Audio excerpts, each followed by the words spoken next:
আসসালামু আলাইকুম। কারোজ ডালে আবার সবাইকে স্বাগতম জানাচ্ছি। আজকে যে রেসিপিটা নিয়ে এসেছি সেটা হচ্ছে গিয়ে পুঁই শাক দিয়ে মাছ দিয়ে রান্না করে দেখাবো। আম, সেজন্য শাকটাকে আমি কেটে নিয়েছি। চলুন সরাসরি রান্নাঘরে চলে যাই।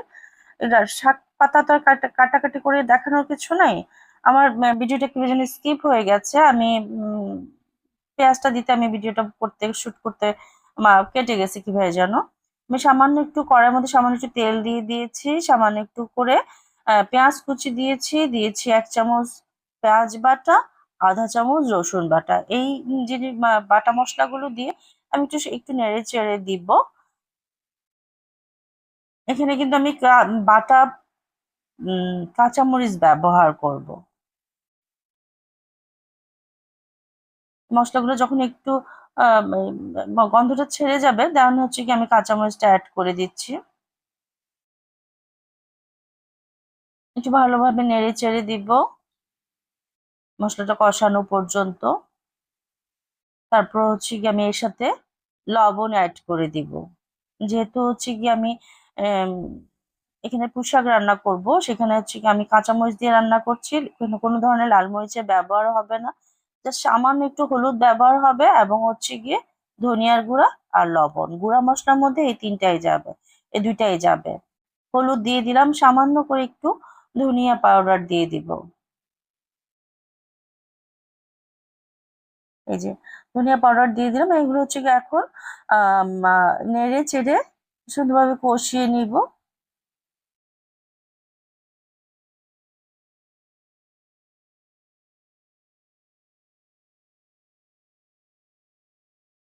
এ পর্যায়ে যেন মশলাটা যেন পুড়ে না যায়, যেহেতু অল্প তেলে রান্না হচ্ছে। আর রান্নার শাকের মধ্যে শাক রান্নার সময় যদি অতিরিক্ত তেল দিলে কিন্তু টেস্ট থাকে না, টেস্ট লাগে না। যে এখন হচ্ছে কি মশলাটা দেখতে পাচ্ছেন আমার বারবার লেগে লেগে যাচ্ছে, বাট পুড়ে যাচ্ছে না। এ পর্যায়ে হচ্ছে কি আমি সামান্য একটু করে পানি দিব মশলাটা কষানোর জন্য। যেহেতু শাক রান্না হবে, শাক থেকে যে নিজস্ব পানি আছে সেটা দিয়ে কিন্তু হয়ে যাবে। মশলাটা কষানোর জন্য সামান্য একটু করে পানি দিচ্ছি। এখানে অবশ্যই গরম পানিটা অ্যাড করতে চেষ্টা করবেন। যে কোনো রান্নায় আপনি গরম পানি অ্যাড করলে রান্নার টেস্ট ভালো থাকে। এগুলো হচ্ছে ছোট ছোট রান্নার টিপস। এ হচ্ছে গিয়ে আমি পানিটা অ্যাড করে দিয়ে দিলাম।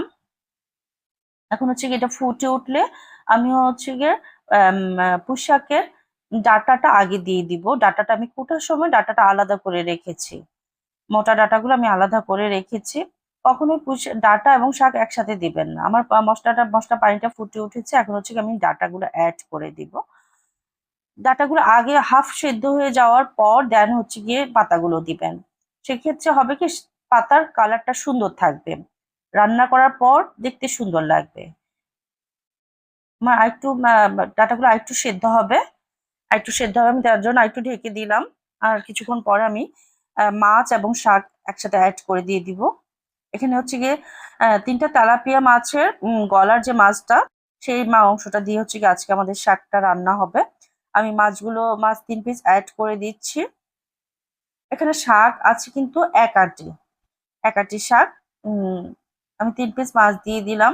এখন হচ্ছে গিয়ে একটু নেড়ে চেড়ে তারপর হচ্ছে গিয়ে শাক অ্যাড করে দিব। শাক কিন্তু কিছুক্ষণ পরে সফট হয়ে কমে যাবে। শাকগুলো আমি অ্যাড করে দিচ্ছি, পাতাগুলো অ্যাড করে দিচ্ছি। তারপর অ্যাড করে আমি হচ্ছে গিয়ে ঢেকে দিব।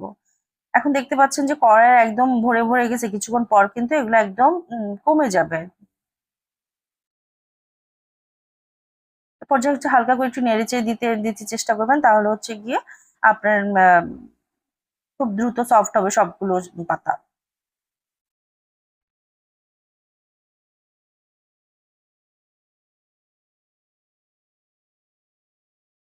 আমি আবার একটু ঢেকে দিব। এই যে এখন হচ্ছে দেখেছেন পাতাগুলো একদম কমে গিয়েছে, শাক একদম অল্প হয়ে গেছে এবং হচ্ছে কি শাক থেকে যথেষ্ট পরিমাণ পানি ছেড়ে দিছে। এ পর্যায়ে হচ্ছে আমি সামান্য করে একটু লবণ দেখবো, যদি লবণটা বেশি কম হয় তাহলে হচ্ছে কি আবার একটু অ্যাড করে দিব। হচ্ছে লবণটা একটু কম মনে হচ্ছে, আমি আর একটু লবণ দিয়ে দিচ্ছি। পুঁইশাকের যদি পাতার কালারটা যদি এরকম সবুজ সবুজই খেতে পছন্দ করেন, তাহলে কিন্তু অবশ্যই পাতাটা পরে অ্যাড করবেন। আর এই রান্নাটা বিশেষ করে যখন অতিমাত্র গরম পড়ে তখন কিন্তু এই রান্না পাতলা ঝোলের রান্নাটা কিন্তু খুবই মজা লাগে, স্বাস্থ্যের জন্য ভালো, শরীর ঠান্ডা থাকে। আপনারা অবশ্যই একবার বাসায় যখন খুব গরম পড়বে, ওয়েদার যখন খুব গরম হয়ে যাবে, তখন একদিন এভাবে রান্না করে খেয়ে দেখেন। আপনার শরীর খুব ফ্রেশ লাগে এবং শরীর হালকা লাগে। এভাবে আমাদের যখন আমাদের বাড়িতে এভাবে রান্না হয়, এটা আমাদের বাড়ির রান্নার প্রসেস। আপনাদের যদি ভালো লাগে আপনারা অবশ্যই কখনো ট্রাই করে দেখেন, আশা করি ভালো লাগবে। আমার শাকটা প্রায় সেদ্ধ হয়ে গেছে। এই যে দেখেছেন শাকের পাতাগুলো, পাতার রংটা কিন্তু একদমই সবুজ সবুজ আছে, কালারটা কিন্তু নষ্ট হয়নি। আজ তাহলে এ পর্যন্ত, ভালো থাকবেন, সুস্থ থাকবেন, আল্লাহ হাফেজ।